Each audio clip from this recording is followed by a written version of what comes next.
With nothing left but a fading hope and single mom tired eyes, Maggie Whitlow signed the inheritance papers and drove south to claim an old farmhouse she barely remembered. She thought she was walking into a new beginning, until a creaking attic floorboard revealed a leather-bound diary sealed for decades. Inside were wartime confessions, maps, and names, proof that a decorated military legend had covered up a betrayal that cost innocent lives.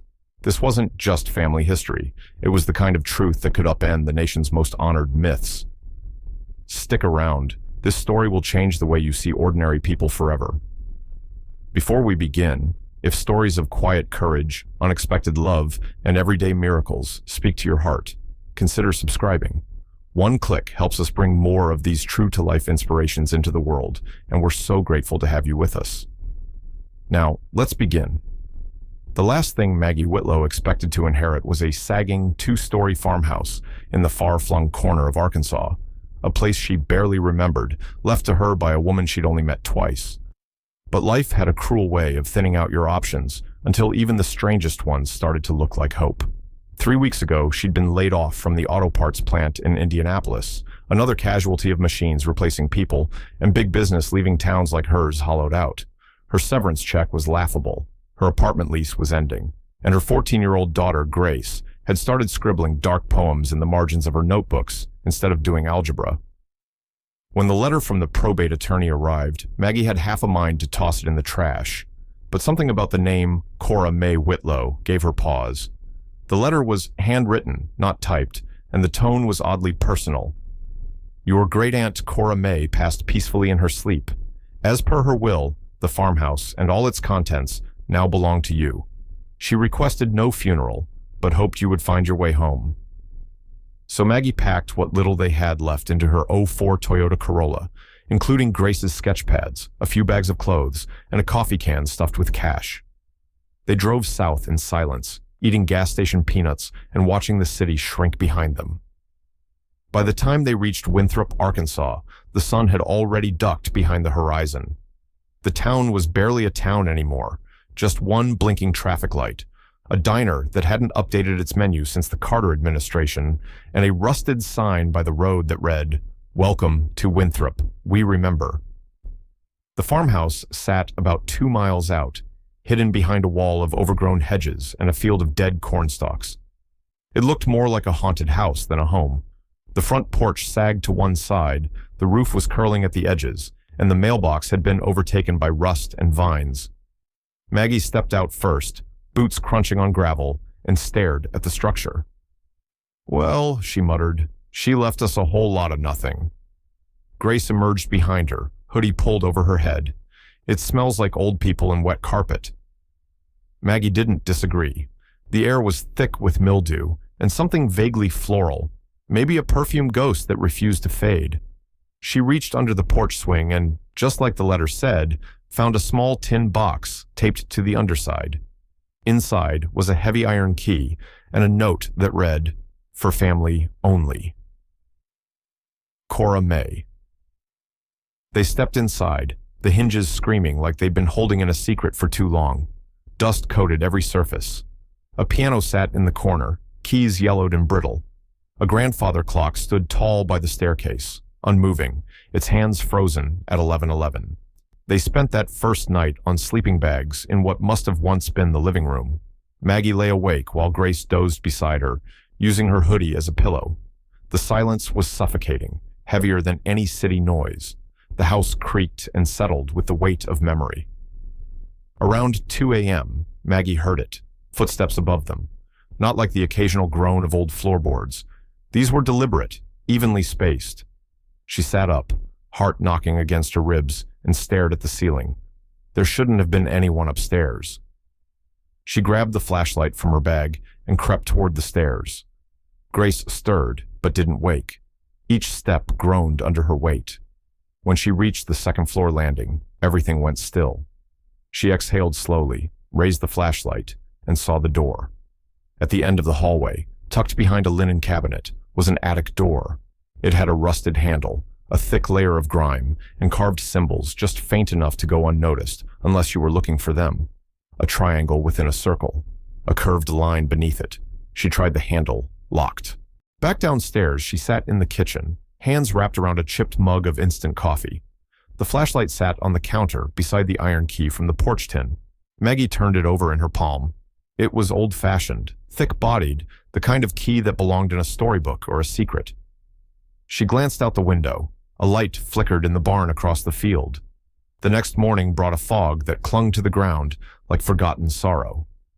Grace wandered outside to sketch the chicken coop, claiming it was the most depressing thing she'd ever seen. Maggie wandered the house, opening drawers and cabinets, searching for any sign of her aunt's life. She found no family photos, no personal letters, only books, hundreds of them, stacked floor to ceiling in what must have been the old parlor. Histories, medical manuals, and war memoirs, many with handwritten notes in the margins. Then she opened the drawer beneath the kitchen sink. Wedged inside a glass jar was a sealed envelope. No stamp, no address. Just a sentence written in fading black ink. When the world forgets, remember here. Inside was a single object, another key. This one longer, thinner, with a looped handle. Etched along the spine was a matching triangle circle symbol. Her hands trembled as she made her way back up the stairs. She stood in front of the attic door, heart thudding. The key slid into the lock with surprising ease. A soft click, then silence. Maggie hesitated, her hand on the knob. From behind her, Grace's voice floated up the stairwell. "Mom?" Maggie took a breath and turned the handle. The attic door creaked open, slow and stiff like it hadn't moved in decades. Dust motes danced in the shaft of light that spilled through the window. The air smelled of cedar and age and something sharper, old metal maybe. She stepped inside. The room was preserved like a museum exhibit. A trunk sat in the middle, its leather sides worn and cracked. A nurse's uniform hung on a dress form. Shelves of labeled boxes lined the wall. Letters, photos, France, 1944, Project Tanager. Maggie stepped toward the trunk, knelt down, and opened it. Inside lay a thick, leather-bound journal. Etched on the cover were 3 initials, CMW, Cora May Whitlow, and on the first page, written in a steady slanted hand, for the one who came after. "If you've found this, then it's time." Maggie closed the book and looked around the attic, heart pounding.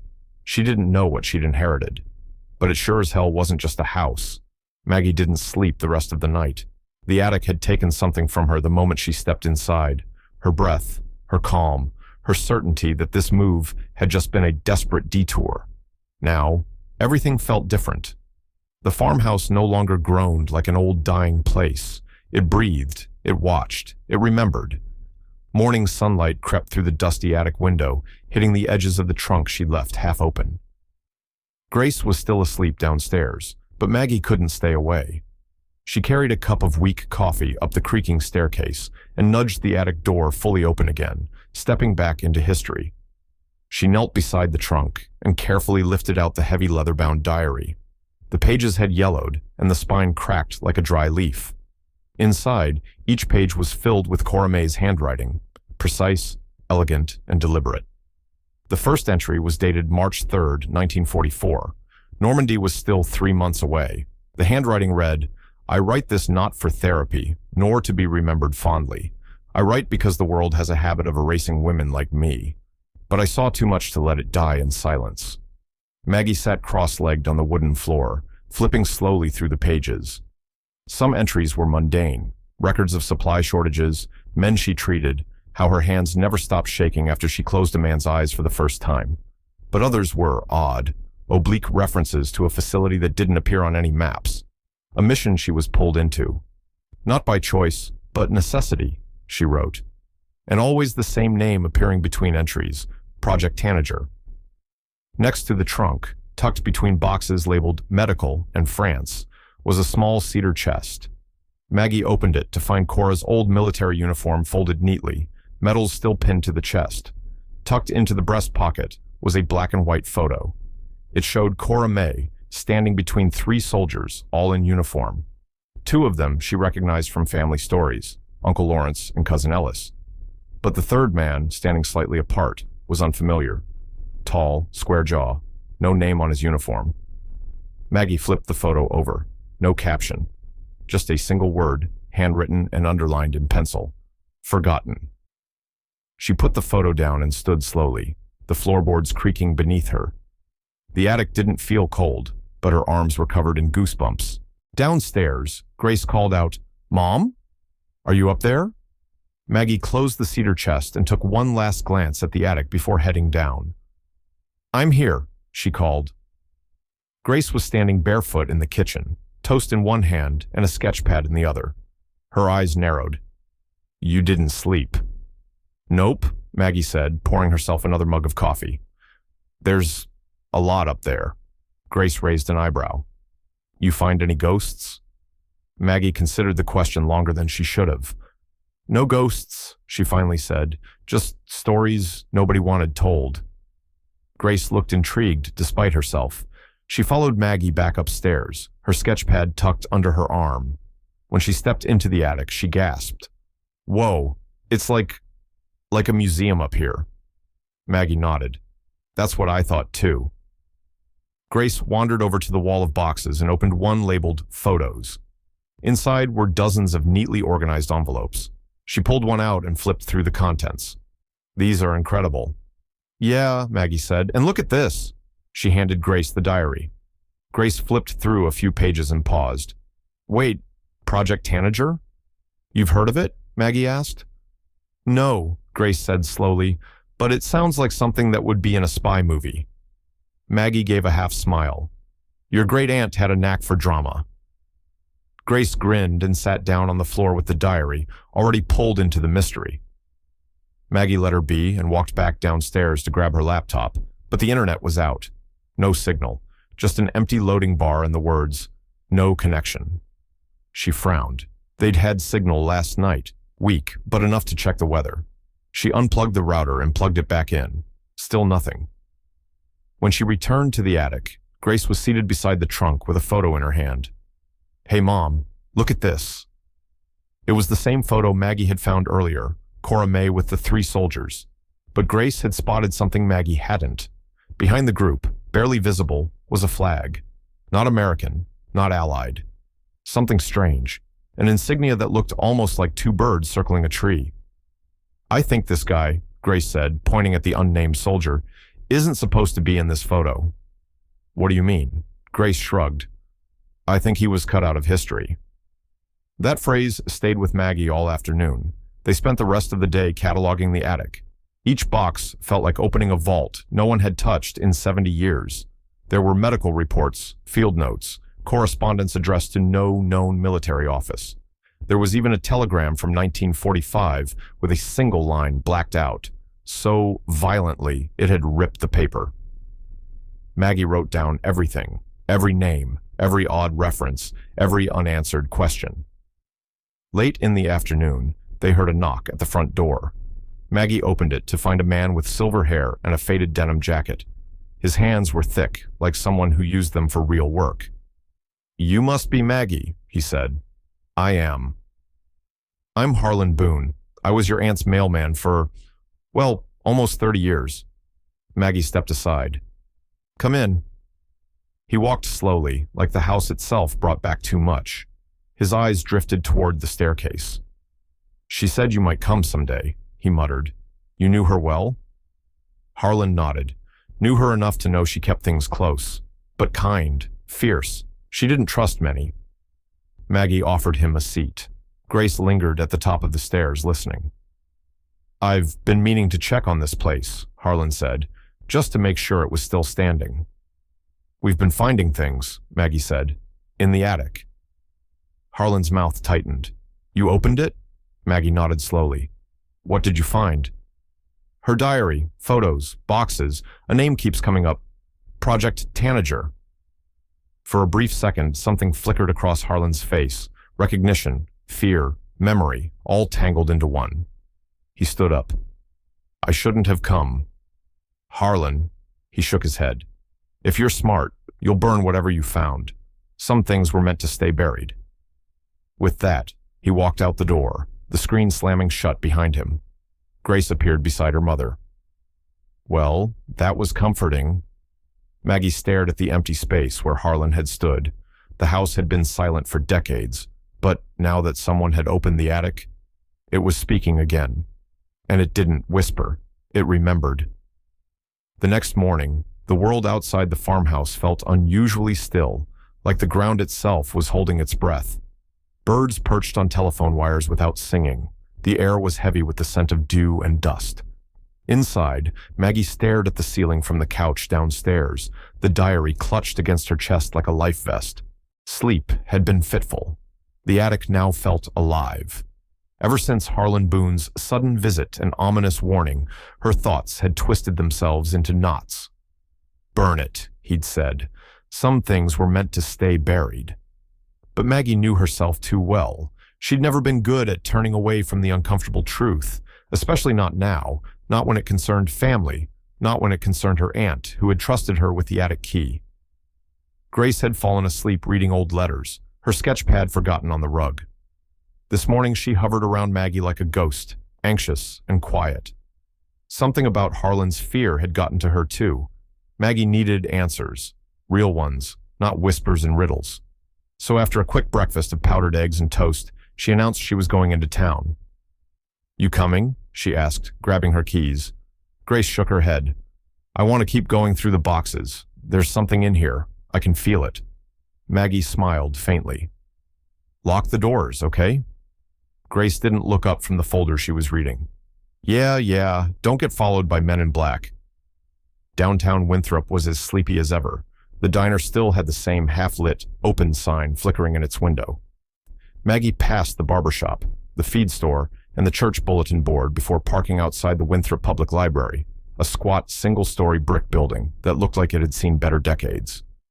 Inside, she was greeted by the librarian, an elderly woman with thick glasses and a cardigan decorated with embroidered cats. "Morning," Maggie said politely. The woman nodded. "Looking for anything specific?" "I'm doing a little research," Maggie said. "Military history, specifically something called Project Tanager. Ever heard of it?" The librarian's eyes didn't move from Maggie's face, but her smile faded just slightly. "You sure that's not a bird-watching thing?" "I'm sure," Maggie replied. "It's from my aunt's old documents. She served in World War II. At the mention of World War II, the woman's posture relaxed a bit. That generation, they never talked about it. My father served, died without ever telling us where. Have a seat over there. I'll see what I can find." Maggie spent the next 20 minutes combing through old newspaper archives and military indexes, none of which turned up anything about Project Tanager. There were mentions of tanager birds, of course, and even a Navy ship called the Scarlet Tanager that was decommissioned in the 60s, but nothing that matched the language or dates in Cora May's diary. Eventually, the librarian returned with a single manila folder. "I don't have much," she admitted, "but this came from the state archives back in the 80s. It's restricted content, but Cora May's name is listed in the index." Maggie took the folder carefully and opened it. Inside were 2 redacted letters and a grainy photo of a military medical tent. One letter referenced a field unit near the Loire Valley in 1944. The other had nearly every line blacked out, except for a few chilling phrases. Individual witnessed unauthorized transfer. Immediate suppression recommended. Standard protocol to deny contact. Beneath that was a single line, faint but legible. Subject, Cora M. Whitlow. Registered nurse, cleared but uncooperative. Maggie looked up sharply. The librarian had crossed her arms. "That folder was requested once before, about 6 years ago." "By who?" "I don't know his name," she said. "Tall man, dark suit. Said he was with the Department of Defense but never showed credentials." Maggie closed the folder slowly. "Thank you. This helps more than you know." On her way out of the library, she noticed a black SUV parked across the street. Its windows were tinted, engine idling. She froze. The SUV didn't move, didn't drive off, just sat there. Maggie turned down the sidewalk, pretending not to notice. She ducked into the diner, ordered a coffee to go, and watched through the window. Still there. She called Grace. "Hey, everything okay at the house?" "Yeah, why?" "Just checking. Stay inside, okay?" "Mom," Grace paused. "There's a guy walking around the back pasture." Maggie's stomach dropped. "What? What does he look like?" "Tall, dark jacket. I can't see his face." Stay away from the windows. Lock the doors. I'm on my way. She hung up and stepped outside. The SUV was gone. Back at the farmhouse, Maggie found Grace crouched behind the kitchen counter with a field journal in her hands. Her face was pale. "I didn't hear a car or anything," she whispered. "He was just there. I looked away for a second and he vanished." Maggie scanned the tree line through the back window. Nothing. "Did he come near the house?" "No," Grace said, "but he was looking right at it, like he was waiting." Maggie checked the locks, then pulled down the attic ladder. "Come on," she said. "We're not letting fear win." Upstairs, she handed Grace the diary and returned to the half-finished letters and documents. Her hands shook as she unfolded one of the field notes, dated August 1944. This one was different. It wasn't in Cora's handwriting. It looked official, typed, signed by a lieutenant, Commander David Ross. It read, "Nurse Whitlow has documented significant irregularities in casualty reports from the forward unit. She claims to have seen soldiers buried without tags, loaded into unauthorized transports, and one instance of recovery involving foreign operatives. Her testimony contradicts all official documentation. Further observation recommended." Maggie stared at the page. A chill ran through her. "Look at this," Grace said, pointing to a different entry in the diary. She mentions using anatomical coding to mask classified terms, like she called army trucks veins and wounded soldiers red cells. "That's how she hid the real meaning," Maggie said. "It's a medical cipher." They began decoding one entry together, slowly translating the strange phrases into what sounded like an illicit transfer of soldiers and unknown equipment out of France, using unmarked trucks without orders with the help of non-military personnel. "I don't think she was just a nurse," Grace whispered. "No," Maggie said. "She was a witness, maybe the only one." In the final box labeled Private, they found a letter folded into quarters. It wasn't in the diary. It had been hidden behind an old X-ray envelope. The paper was soft and delicate with age, but the ink had held up. It read, "If someone reads this, then the truth still matters. Don't let them bury what they did. The attic isn't just mine. It's a record. Keep it safe, or they'll rewrite everything. CMW." Maggie folded the letter back carefully. She was trying to protect history, and now it's ours to carry. That night, the wind returned, and with it, the sound of footsteps above the ceiling once again. Slow, deliberate, like someone remembering exactly where they'd walked before. The morning sun cut through the attic window in pale, narrow stripes, landing across the dusty floor like prison bars. Maggie sat cross-legged by the trunk, her fingers curled around a chipped mug of instant coffee that had gone cold an hour ago. The diary lay open beside her, its pages weighted down by a military-issued flashlight. Grace was asleep downstairs after staying up all night, scanning pages and cross-referencing them with the digital archives she'd been quietly navigating. Something had shifted. It wasn't just in the attic, or in Maggie's chest, or in the way the floorboards now groaned differently under her feet. It was in the air around them, thicker, charged. There was no denying it anymore. They were being watched, and not just by eyes. It felt like time itself had turned around to see who dared disturb the truth. Maggie flipped through a section of the diary they hadn't yet read. Her great-aunt's tone had changed in these later entries. It wasn't just clinical anymore. It was urgent, desperate. August 17th, 1944. They told us the plane went down in a storm. I saw no storm. I saw fire from the treetops. We loaded the remains ourselves. They were men, but not all of them were ours. I was told to keep the tags and say nothing. She read it 3 times. The entry was short, but it chilled her deeper than anything else in the book. Maggie reached for the manila folder she brought home from the library and matched the entry's date against the redacted military report. Sure enough, it aligned with a known but lightly documented U.S. casualty transport plane that had disappeared over central France. The official story listed the crash as weather-related. No survivors, minimal remains. But Cora May's account painted something much darker. That afternoon, Grace emerged from her digital rabbit hole with wide eyes and trembling fingers. "I found something," she said. "A military registry.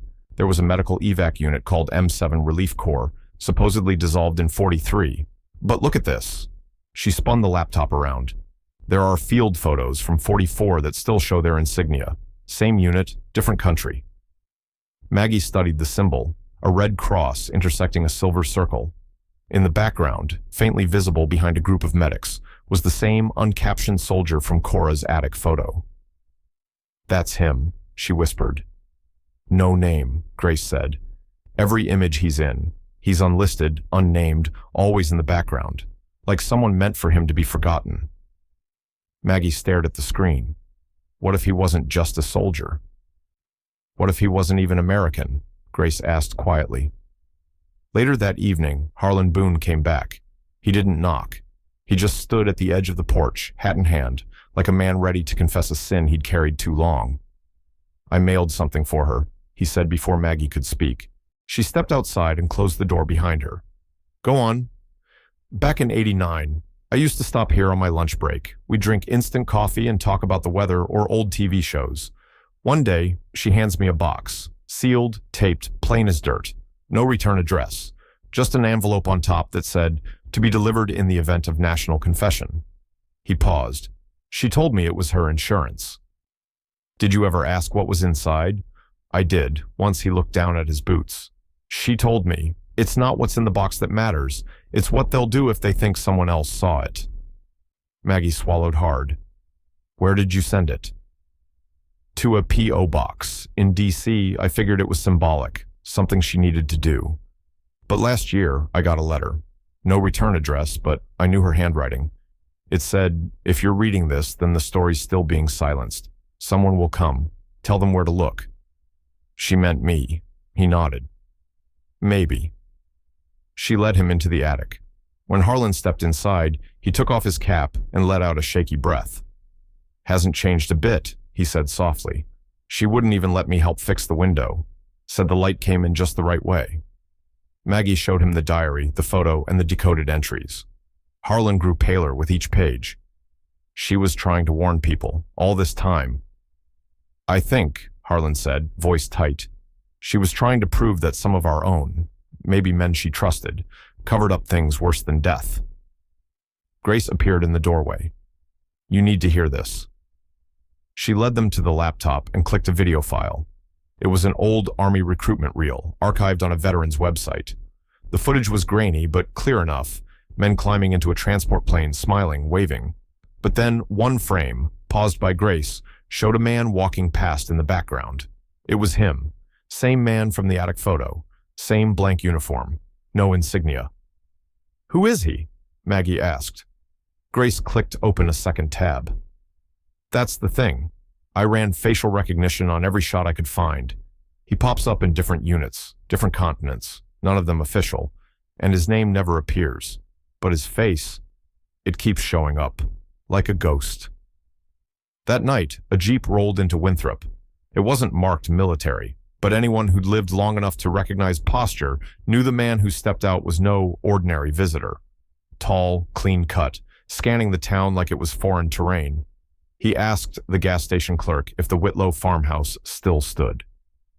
The next morning, Maggie noticed tire tracks by the side of the property, and she wasn't the only one who had. Sheriff Connie Dillard knocked just before noon. She was a stout woman with crow's feet around her eyes and a permanent scowl that didn't necessarily mean she disliked you. It just meant she'd been through enough to know better. "You stirring things up?" she asked, stepping into the kitchen. "Depends on who you ask," Maggie said. The sheriff sat at the table, her hand resting near her holster. "I got a call from someone claiming you were digging into federal records, that you're harassing library staff. I asked questions.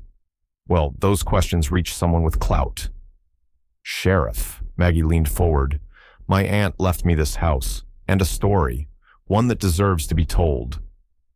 The sheriff studied her for a long moment, then nodded once. "I'm not saying I'll stop you, but I am saying you keep this up, and someone's going to come knocking who doesn't wear a badge." She left without finishing her coffee.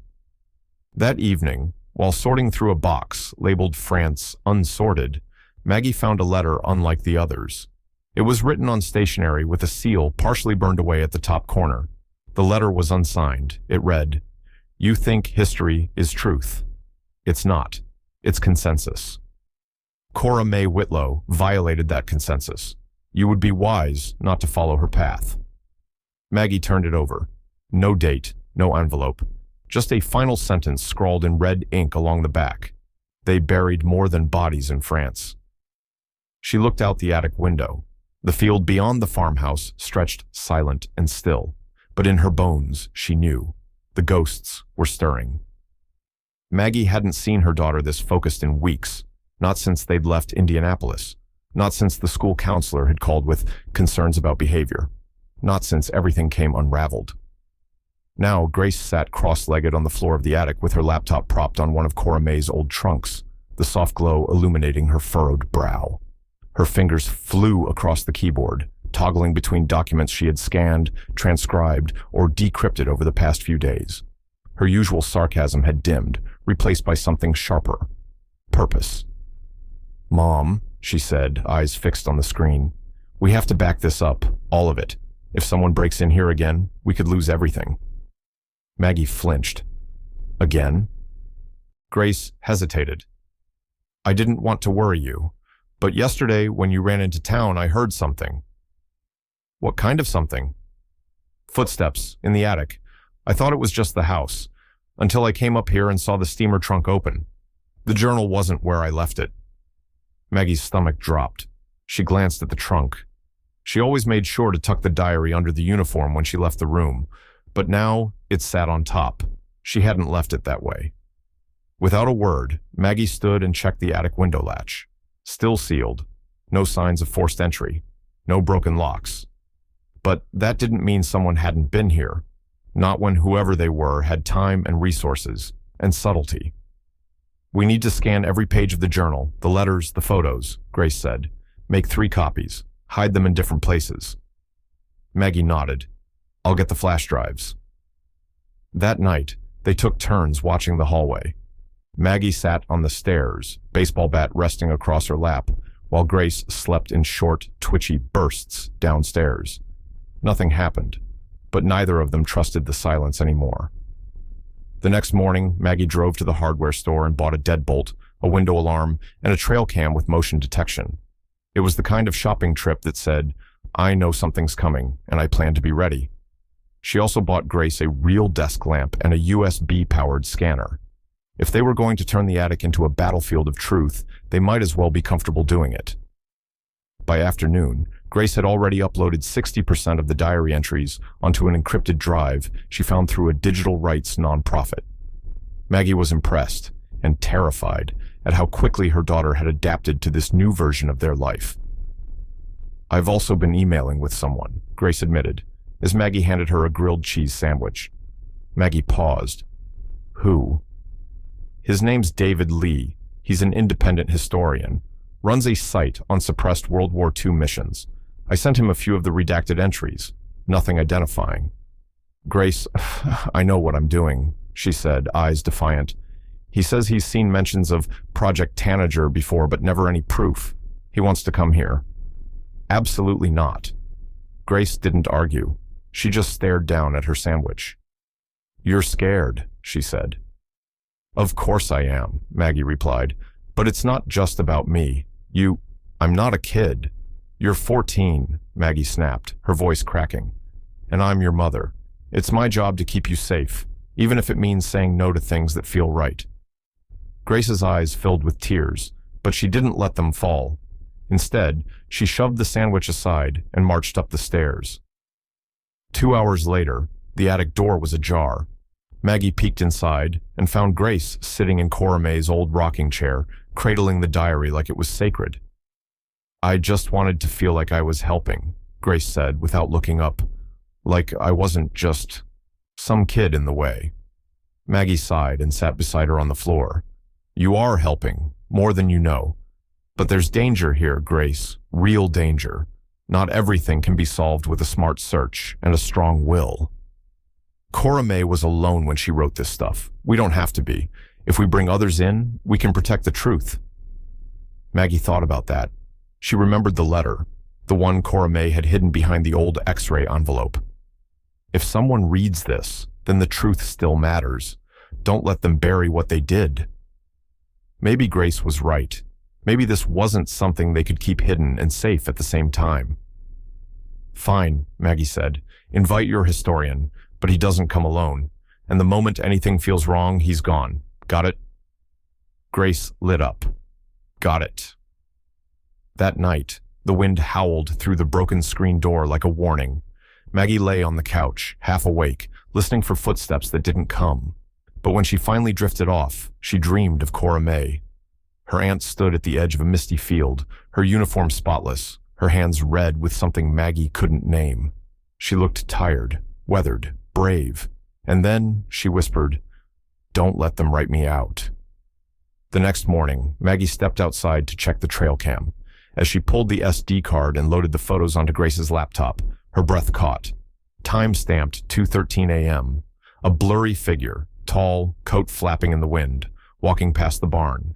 And in his hand, a single sheet of paper, burnt at the edges. Maggie raced to the mailbox and opened it.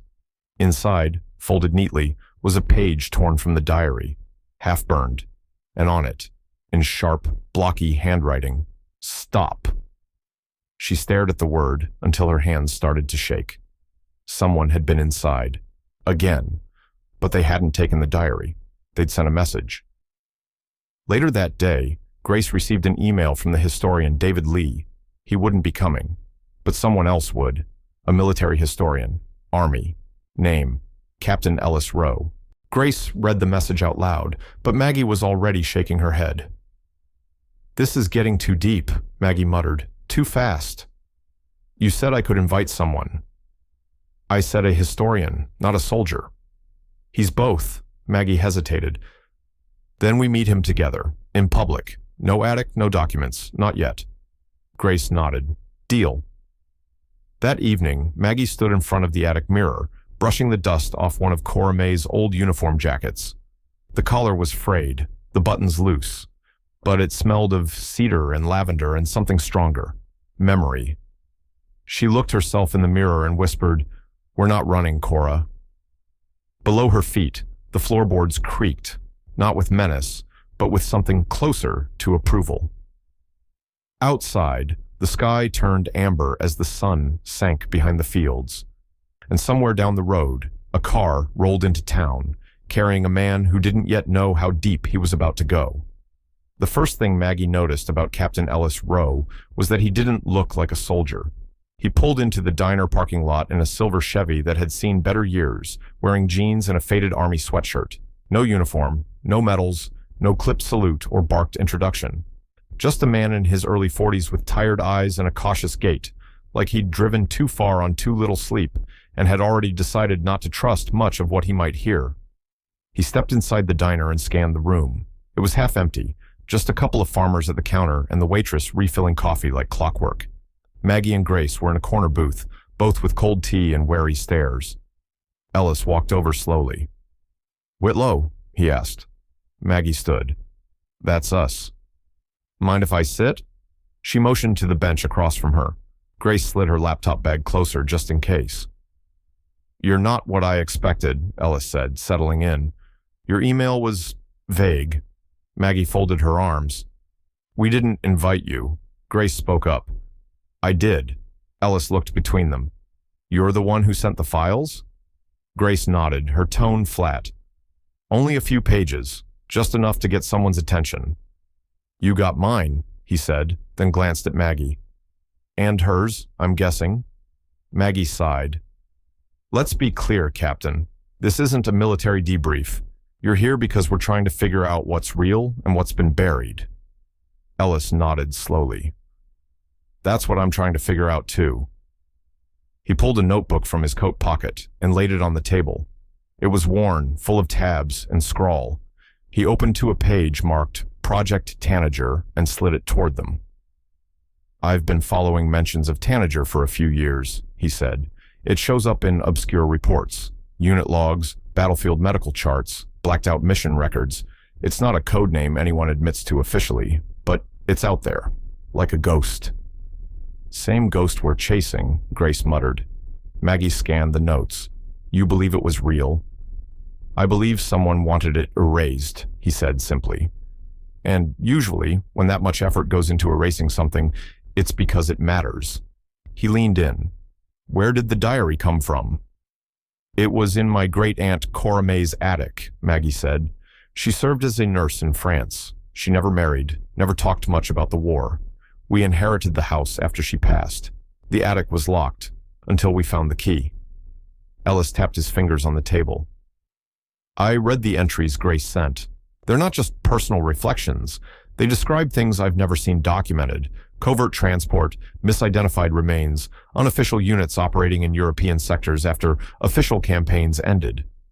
He looked up. If this is real, it rewrites a chunk of our military history. No, Maggie corrected. It puts it back where it belongs. Back at the farmhouse, Ellis was cautious. Before they let him into the attic, he asked to sit in the living room and talk. You have to understand, he said. I'm still active. For now, I work in military archival and history, Fort Bragg mostly.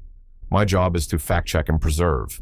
But over the years, I've stumbled across inconsistencies, pages that didn't match the timeline, names that showed up and vanished, missions scrubbed clean.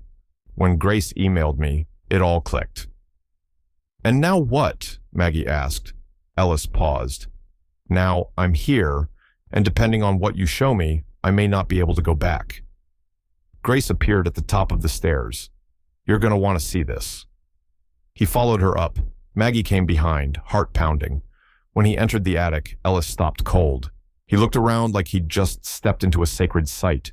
The uniforms, the boxes, the photos, all untouched relics arranged in quiet reverence. He knelt beside the trunk and opened the diary. For 20 minutes, no one spoke. Ellis read with the kind of focus reserved for people who already knew they were standing on a fault line. Finally, he closed the book. This, he whispered, is the kind of evidence they said didn't exist. Maggie knelt beside him. You believe her? Ellis didn't answer immediately. Then quietly, I believe she told the truth. I also believe she was silenced for it. Grace pulled a second box from under the bench seat and opened it. Inside were cassette tapes, old, labeled in Cora May's handwriting. One caught Ellis's eye. June 1945, Rhine transfer. He took out a small tape player from his satchel and inserted the tape. They listened in silence. Cora's voice crackled through the static, low and urgent. We loaded them in the dark. No names, no dog tags. One of the officers spoke a language I didn't recognize. We were told not to look them in the eye. I asked what happened to the wounded from our unit. No one answered. I never saw them again. The room felt colder as the tape spun on. Ellis sat back slowly. I can't pretend this didn't happen, he said. I can't unhear that. You said earlier you might not be able to go back, Maggie said. What did you mean? He looked at her, the weight of the answer already sitting heavy on his shoulders. If I take this to my superiors, it disappears. Maybe so do I. If I go public, I lose my job, my clearance, maybe more. Grace crossed her arms. So what? We just sit on it? No, Ellis said. We move smart. We document everything. We get corroboration. And we find someone outside the system willing to help. Like a journalist? Maggie asked. Independent historian, maybe. Or a military family who lost someone under questionable circumstances. He stood, gazing out the attic window. But whatever happens next, I'm in. You're not alone in this anymore. That night, the wind picked up again. Maggie walked out to check the mailbox before bed. Inside was another message, but this one wasn't burned or torn. It was pristine, typed. You are being watched. What you found was never meant to survive. Turn back. Now, she stared at the words until they blurred. Then she took the note inside, taped it to the refrigerator, and wrote in red ink underneath. No. The attic had become more than just a room. It had become a heartbeat, a living pulse of truth and memory that hummed with every step Maggie took across the old wooden floor. The scent of cedar, must, and history clung to her clothes. Her sleep was lighter now, like her subconscious refused to drift too far from what Cora May had left behind. Captain Ellis Rowe stayed in town longer than he'd planned. He took a room at the Pine Ridge Motel on the edge of Winthrop and drove out to the farmhouse each morning with a stack of notes, a bag of instant coffee, and the expression of a man who knew he was standing in a minefield, but kept stepping forward anyway. That Thursday, he arrived carrying a flatbed scanner, 3 labeled folders, and a solemn look on his face. "You need to hear this," he said. He had spent the night digitizing the first of Cora's audio recordings. The tapes had degraded over the decades, some parts lost to static, others warped by heat. But what survived was clear enough. Ellis set the recorder down on the attic floor and pressed play. May 12th, 1945. "I'm speaking into this recorder because they won't let me write anymore. They took my journal, but they can't take my voice. Today, I saw something I wasn't meant to see." Maggie and Grace leaned in, breath held. Cora's voice was slower on tape, worn, tired, but firm. The voice of a woman who had carried too much for too long. "They told me to prep 4 beds for evac patients, but only 3 arrived. The 4th was wheeled in under tarp, no paperwork, no tags. I heard one of the officers whisper, 'He's not one of ours.' The room was cleared. I wasn't supposed to be there, but I stayed." Static cut in briefly before Cora's voice returned. His uniform had no insignia. His wounds were surgical, clean, precise, not like the battlefield. He muttered in something that sounded Slavic. When I asked who he was, the lieutenant just said, "A mistake." Then they sedated him. I never saw him again. Ellis clicked off the tape. "I matched that date to a known evac report," he said. "Official records list only 3 patients arriving at her field hospital that day. No mention of a 4th. Maggie felt a chill ripple down her spine. She documented what they erased. "Exactly." Grace spoke up from her spot near the attic window. "I've been analyzing her dates, the diary entries, the tapes. I'm starting to see a pattern." She rolled out a crude timeline she'd drawn on butcher paper. Red markers indicated known Allied operations. Blue indicated dates from Cora's diary. The overlap was impossible to ignore. "She didn't just document what happened," Grace said. "She documented when it happened and who tried to bury it." At the far right corner of the timeline, Maggie noticed a circled entry, June 8th, 1945. "What's that?" she asked. Grace looked down. "That's the day she mailed the package to D.C., the one Harlan told us about. It's also the day her diary entries stopped, for nearly a month." Ellis stepped closer. She was silenced. That afternoon, they continued sorting boxes. Maggie opened one labeled, "Private, Do Not Destroy," in bold handwriting. Inside were dozens of envelopes, all addressed in the same looping script. Most were unsent. All were addressed to the same man, Lieutenant Matthew Alden. "Who's he?" Maggie asked. Ellis's brow furrowed. "That name doesn't appear in any of the records we've searched." Maggie opened the first letter and began to read.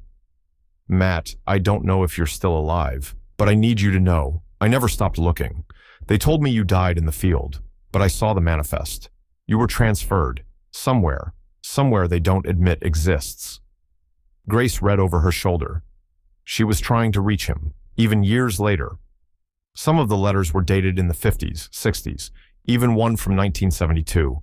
All returned, unopened, marked, addressee unknown. "They made him disappear," Ellis muttered.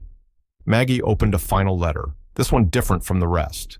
It was unfinished. "If you ever read this, Matt, if by some miracle you're out there, I kept it all. The maps, the tapes, the photos. I kept it because someone has to. I'm tired, but I'm not afraid, not anymore." She tucked the letter back into its envelope, hands trembling. She loved him, Grace whispered. Or, at the very least, she owed him something, Maggie said. Something big. That evening, while Ellis and Grace were downstairs cross-referencing military flight paths, a knock came at the door. It was Mrs. June Calhoun, a neighbor Maggie had only met once, briefly, at the gas station. She looked nervous, held a pie in trembling hands. "I shouldn't be here," she said quickly, "but I need to tell you something about Cora." Maggie invited her in, and they sat at the kitchen table while the pie remained untouched. "She saved my brother," June said. "Back in '44. He was 17. Lied about his age, joined the army. He wasn't supposed to be there. Got wounded in some operation that didn't officially happen. They left him for dead. Cora found him, hid him in a transport, and sent him back with forged papers." Maggie's throat tightened. "Why didn't he ever say anything?" "He did. Once. On his deathbed. Said Cora risked everything. Said she was punished for it." "How?" "They tried to commit her. Claimed she was unstable. She barely got out of it. After that, she stopped talking to most people, but she never stopped writing." June reached into her coat pocket and pulled out a yellowed newspaper clipping, folded with care. The headline read, "Local nurse. Disappears after questioning Army investigation." Dated July 1952. "She came back weeks later," June whispered. "Said she'd been off the map. Never explained, but she was different after that." Maggie folded the article and placed it beside the diary. "Thank you." June stood, wiping her hands nervously. "Be careful. You stir up the dead. Sometimes they drag the living with them." She left without saying goodbye. That night, Maggie stood alone in the attic. The diary, the tapes, the letters, they weren't just Cora's way of remembering. They were her way of surviving, of resisting, of leaving a trail in case someone like Maggie ever came looking. The light from the attic window fell across a nearby wall, catching a faint seam in the wood paneling. Maggie leaned in and pressed. The panel creaked open. Inside was a second journal, smaller, leather-bound, every page covered in tiny, meticulous handwriting. The first entry was dated June 9th, 1945. "They took the diary, but I kept another. They think they erased me. They didn't." Maggie sank to her knees. Her great-aunt had never stopped fighting, and now neither would she. It started with a hum, not a sound exactly, but a sensation, a buzz behind the ears, a vibration in the floorboards. Maggie noticed it the first night after they found the second journal. She woke at 2:17 a.m., heart pounding, with the strange feeling that someone, or something, was moving beneath the walls. Downstairs, the modem blinked erratically. When she tried to reload a web page, the connection was gone. By morning, the internet was still down. Cell service flickered. The signal dropped every time she got too close to the attic. Ellis showed up with 2 black coffees and a tight jaw. "You're not imagining it," he said. "I picked up something weird on the scanner in the car. Scrambled frequencies. Something's being blocked." "By who?" Maggie asked. "I don't know," Ellis admitted. "But someone doesn't want you sharing what's in that second journal." Grace stomped into the room, hair a mess, laptop under her arm. "I was uploading files to the encrypted archive," she said, breathless, "and everything froze. All of it. It's like the entire system just shut itself down." Maggie stared at her. "You backed everything up, right?" 3 drives, Grace said, "but now I don't know if I can get back into the vault without a stable connection." "Then we find another way." Ellis leaned against the kitchen counter, rubbing the bridge of his nose. "We're in a pressure cooker now. Whoever's watching knows we're close. This isn't just about history anymore. It's about control." Later that afternoon, Maggie drove into town to mail a copy of the diary to a trusted historian Ellis had recommended, one he knew from his early days in military archiving. She walked into the post office with the envelope under her coat and walked out feeling like she'd just planted a bomb. When she returned, Grace was pacing the driveway. "There was a drone," she said. "Over the barn, it hovered, for like 3 minutes." "Did you get footage?" Grace held up her phone. The image was grainy, but clear enough. A gray quadcopter with no markings, no blinking lights. Maggie glanced at Ellis. He was already scanning the tree line. "That wasn't a hobbyist." "No," he said. "That was tactical." The weight of the truth hung heavier now. The farmhouse felt smaller, like the walls were closing in. Every creak, every breeze through the old windows sounded like a footstep or a whisper. That night, tensions boiled over. Maggie sat at the kitchen table, staring at the burned note still taped to the fridge. "Stop." Grace paced behind her, arms crossed tight, fury simmering just below the surface. "You're thinking of giving up," she snapped. aren't you?" "I'm thinking of staying alive," Maggie snapped back. "So we just sit here? Let them erase Cora's life all over again?" Maggie stood abruptly, the chair scraping loud against the tile. "This is bigger than us, Grace. We are in over our heads. They're watching. They're listening. And if you think for 1 second that they won't hurt us to keep this buried, I'm not afraid of them." "Well, I am." Maggie's voice cracked. Silence. Grace's face twisted. Her eyes welled, but she didn't blink. "You're not the only one carrying Cora's legacy," she whispered. "You think this is just about you and her? I'm in this too. I've read every page. I've heard her voice. She trusted us." Maggie lowered her voice. "I'm trying to protect you." "I didn't ask for that," Grace said. "I asked you to believe in what we're doing." The words hung in the air like a suspended bridge, frail but holding. "I do," Maggie finally said. "I do believe. I just didn't know it would feel like war." "Neither did Cora," Grace said quietly, "but she fought anyway." The next day, Maggie made a decision. She pulled out all 3 flash drives, labeled them, and mailed one to a university historian in Massachusetts, another to an anonymous journalist connected to Ellis's past investigations, and the last to a veterans legal aid organization in San Diego. Each package included a note. "If something happens to us, this cannot die with us.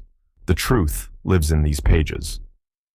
Ellis came back that night through the side door, soaked in sweat and out of breath. "I resigned," he said. Maggie blinked. "What?" "I handed in my clearance badge, walked away from the army. I'm out."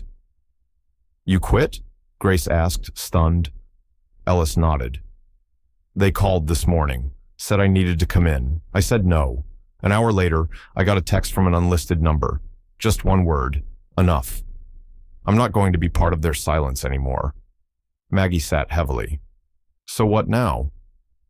"Now, I help finish what Cora started," Ellis said. That evening, a black SUV parked down the road. It didn't pull in. It didn't move for hours. Sheriff Connie Dillard arrived before midnight, parking her cruiser between the SUV and the farmhouse. She walked up the porch and met Maggie at the door. "I don't know what you've gotten yourself into," she said, "but I'm not about to let Winthrop become the kind of place where people disappear." Maggie looked at her with surprise. "You believe us now?" Dillard didn't smile, but her voice softened. "I don't need to believe everything, just enough." She handed Maggie a manila folder. Inside was a copy of Cora May's personnel file, unredacted, stamped across the final page, "Transfer denied, investigation sealed." "She was one of the best nurses we had," Dillard said, "and they buried her. I won't let them bury you too." That night, Grace and Maggie sat on the attic floor, side by side, poring over the second journal.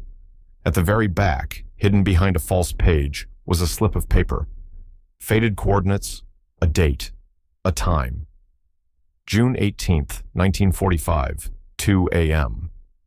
Ellis leaned in. "That's 3 days after the final entry, just outside Munich." "What happened there?" Maggie asked. He didn't answer immediately. Then with a heavy breath, he said, "That's where we lost a transport plane full of wounded, officially. But no bodies were ever recovered, no wreckage, just silence." Grace looked up. "Do you think it's where Cora lost him?" Ellis nodded.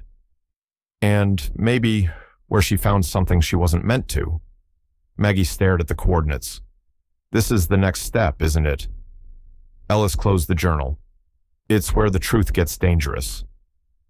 The farmhouse didn't sleep that night. None of them did. Grace was at the dining room table, her laptop humming, as she triple-checked the files. Every scan, every timestamp, every cross-referenced entry. Ellis was pacing the front porch, checking his phone every 10 minutes, though the reception hadn't improved. And Maggie sat in the attic, staring at the wall where she'd pinned the letter from Cora May with trembling fingers. If someone reads this, then the truth still matters. At sunrise, they hit send. The full dossier, transcribed diary pages, digitized audio files, the second journal, the coordinates, photos, and Cora's military service file, was sent to 4 places at once.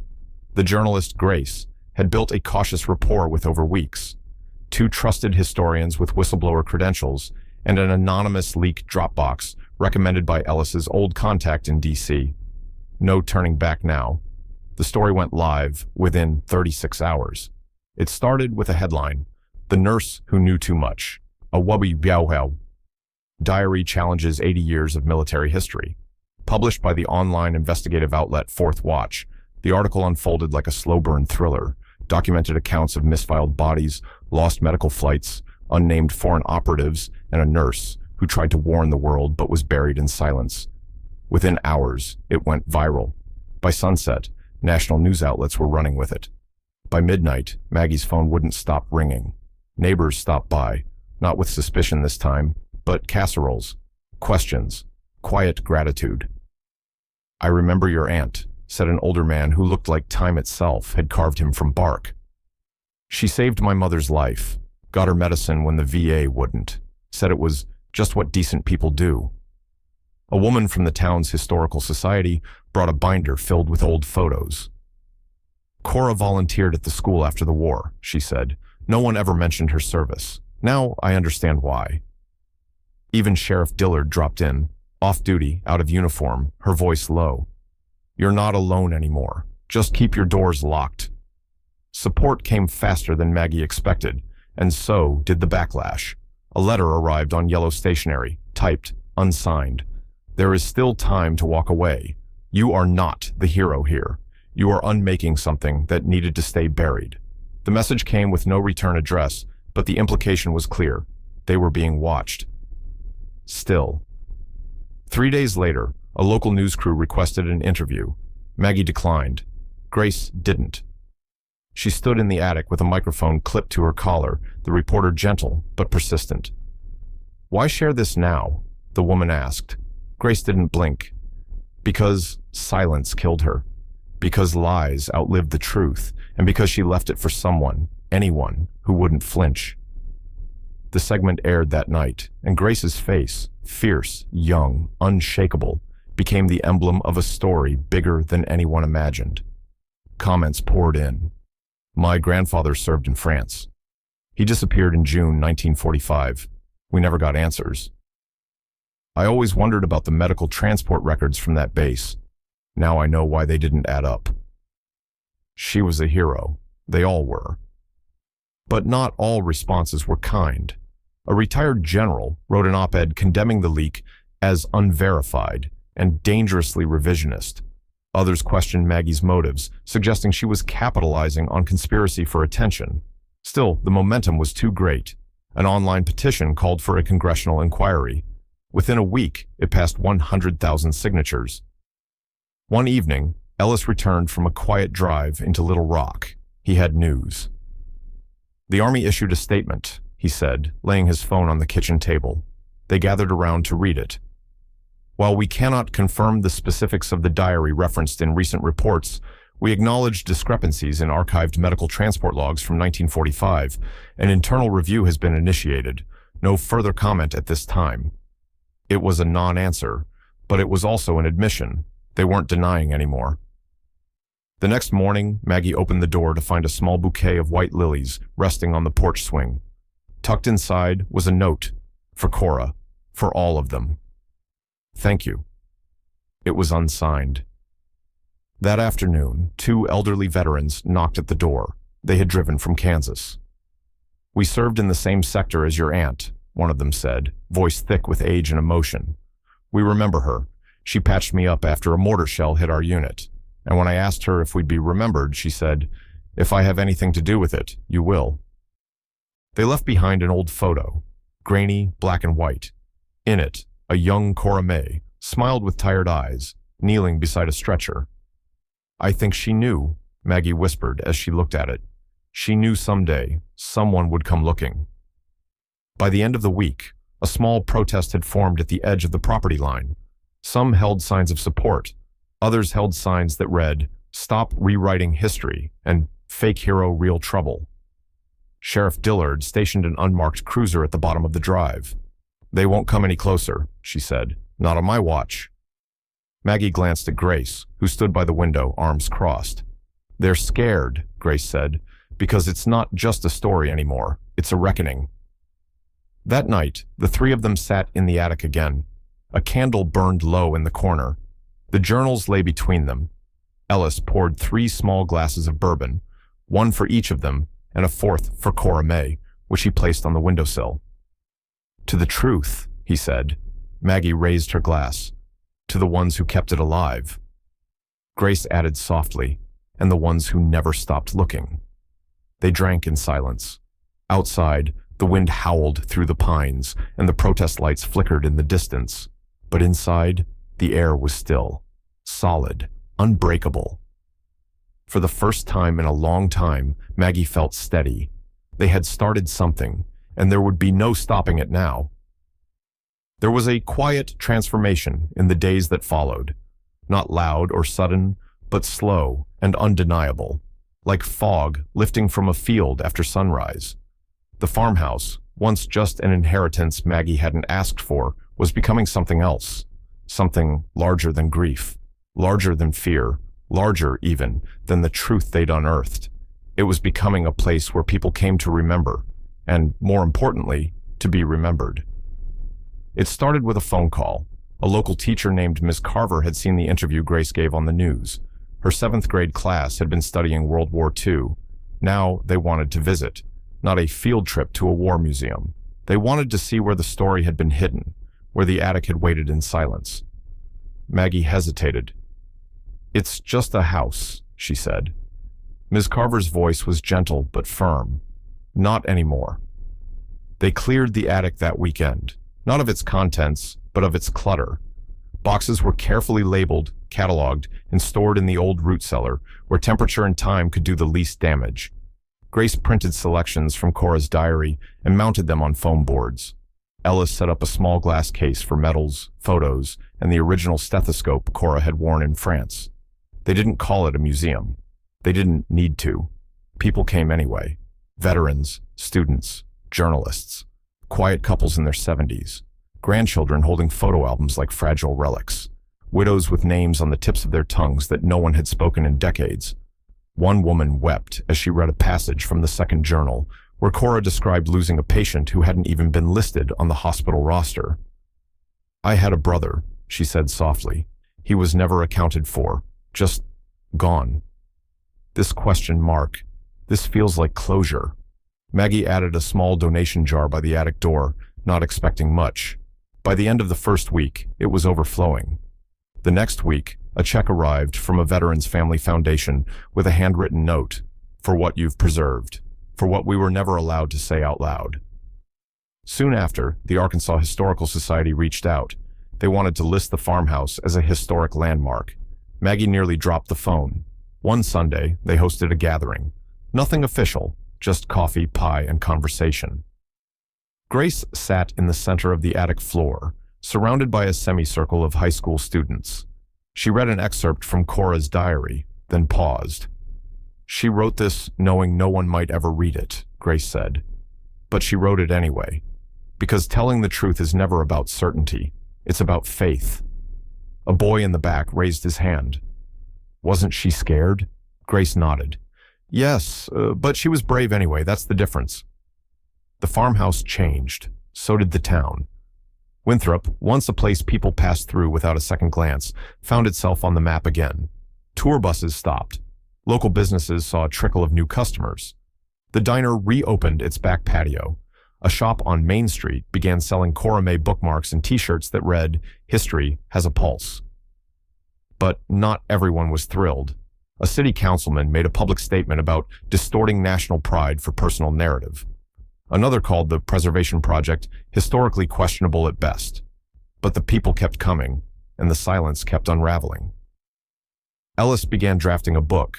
He worked from the sunroom, surrounded by stacks of notes, timelines, and newspaper clippings. The working title, "The Diary That Dared." "I don't care if it never gets published," he told Maggie one afternoon. "I just need to get it down, all of it, before they try to change it again." "You think they still will?" Ellis paused. "They already are, but this time, they're not the only ones writing the story." That evening, Maggie stood on the porch with a mug of tea, watching the wind dance through the trees. Grace came out with a bundle of papers. "What's that?" Maggie asked. "My speech," Grace said. "For what?" "The school board invited me to speak next week. They want to hear the student perspective on archival truth. Whatever that means." Maggie smiled. "You nervous?" Grace looked down at her notes. "I was.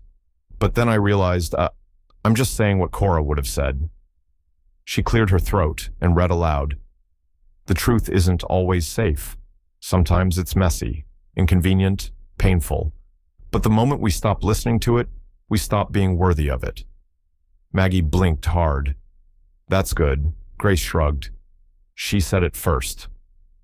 1 week later, a small package arrived at the farmhouse. No return address. Just a single word written on the front. Justice. Inside was a dog tag, scratched, weathered, and bent, but still legible. Lieutenant Matthew Alden. Grace found Maggie on the porch swing, holding the tag in her palm like something sacred. "No note?" Maggie shook her head. Just the metal. Just the weight of a name that had waited a lifetime to be remembered. At night, Maggie sometimes walked through the attic alone, not because she had to, because she wanted to feel close to Cora, to breathe in the legacy she now carried like a torch. She added one final artifact to the attic display, a wooden sign carved by hand. It hung above the window, where morning light always touched first. She told the truth. And now the world was finally listening. The invitation arrived in a plain white envelope with a gold crest embossed in the corner. Fort Bragg. No fanfare, no ceremony in the letter's tone. Just a simple line beneath the header. "You are cordially invited to speak at our Memorial Day ceremony." At first, Maggie thought it was a mistake, or worse, a trap. But tucked inside was a personal note from Colonel Renee Hatfield, the commanding officer in charge of veteran affairs. "We read the diary. We believe her, and it's time others do too. The platform is yours."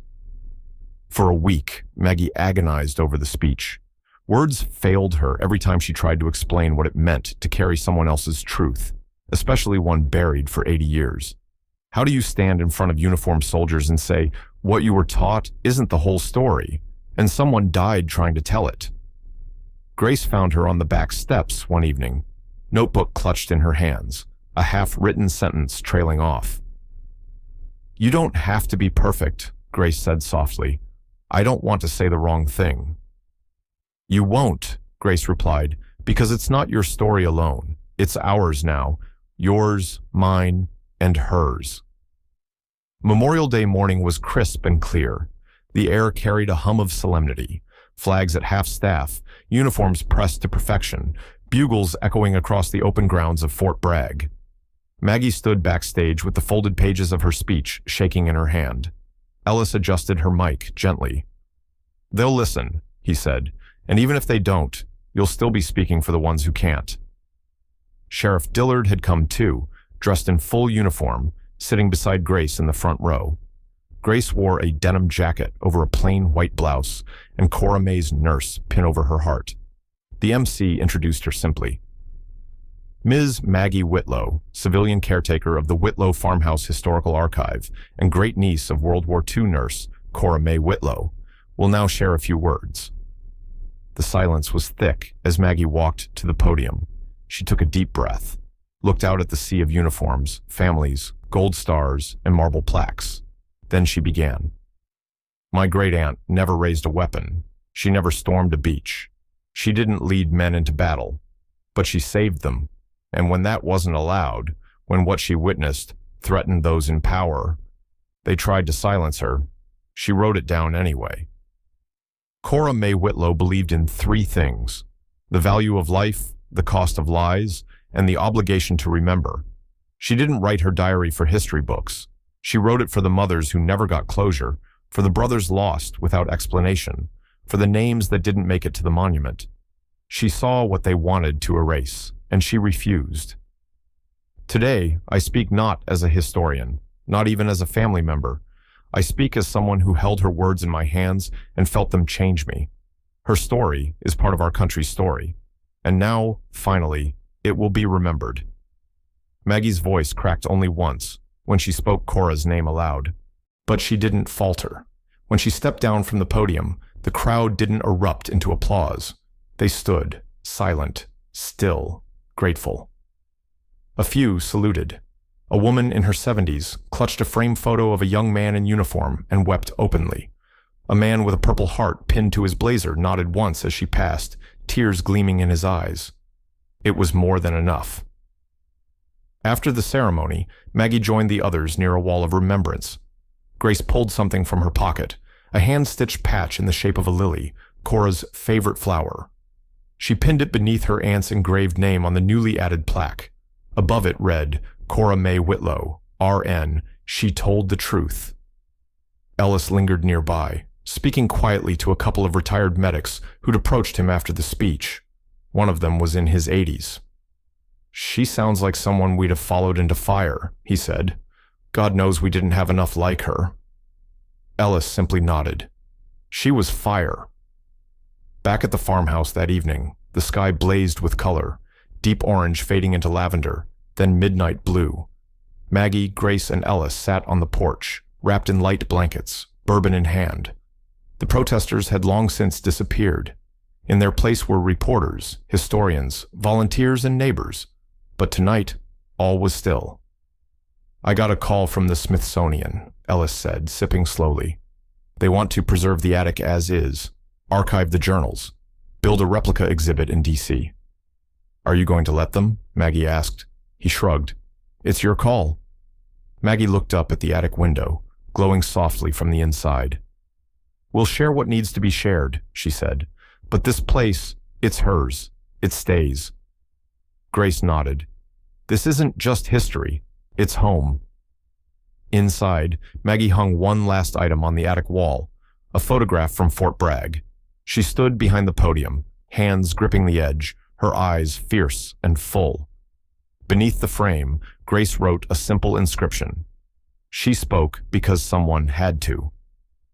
Later that night, Grace tiptoed into Maggie's room. She held out a leather-bound book. "What's this?" Maggie asked, sitting up. "My journal," Grace said shyly. "I started it the day we found hers. I thought, maybe someday someone else will need to know." Maggie blinked hard, her throat tightening. "You're a lot like her," she whispered.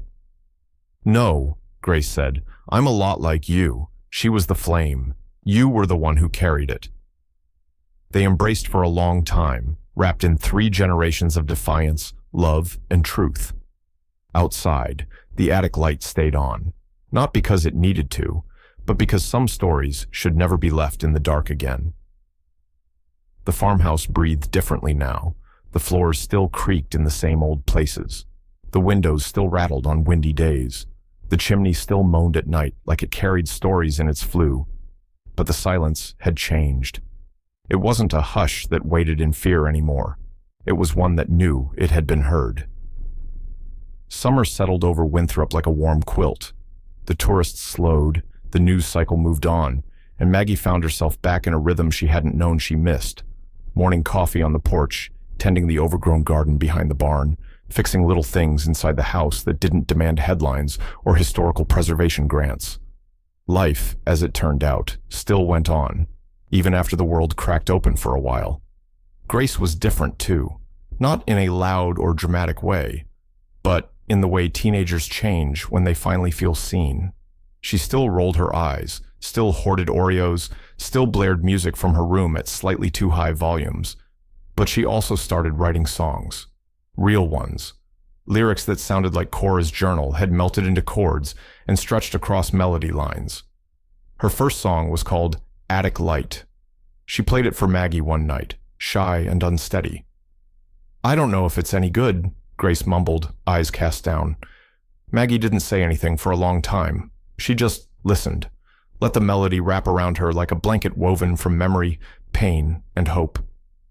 "It's not good," she said finally. "It's beautiful." Grace blinked hard and nodded. One morning in late July, a knock echoed through the farmhouse just after sunrise. Maggie, still in her robe, opened the door to find a man standing at the threshold. His shoulders slumped, hat in hand, He looked to be in his late 80s, tall but folded, like someone who had spent most of his life trying to take up less space. His hands trembled slightly as he held up an old photograph. In it, Cora May knelt beside a group of wounded soldiers near a field tent. There was blood on her apron and a bandage in her hand. The man pointed to himself in the photo. "That's me," he said, voice hoarse with years. "I was 17, lied about my age to get in, got shot in the back during a retreat, thought I'd die in that dirt." Maggie stepped onto the porch, heart thudding. "She saved me, dragged me back under fire, bandaged me, held my hand until I passed out." His voice cracked. "I never thanked her." Maggie didn't answer right away. Instead, she stepped aside. "Come in," she said softly. "She's still here." They sat in the attic for hours. The old man, his name was Alvin, read Cora's words like someone starving might read a recipe book. He ran his hands over the maps, the medals, the aged photographs.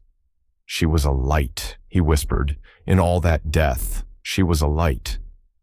When he left, he turned at the top step and said, "I don't know what kind of world lets someone like her be forgotten.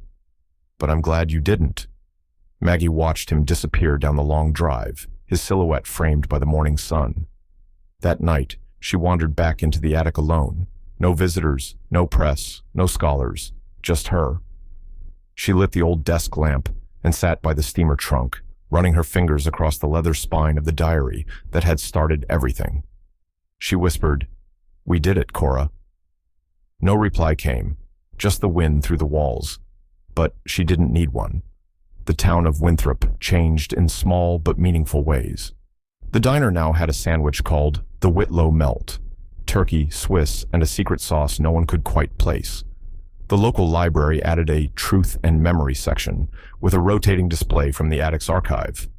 And once a month, a group of veterans, historians, and high school students gathered at the farmhouse to read selections from Cora's journals, sharing their own stories in kind.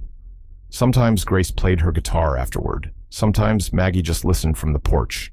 The farmhouse never went back to sleep.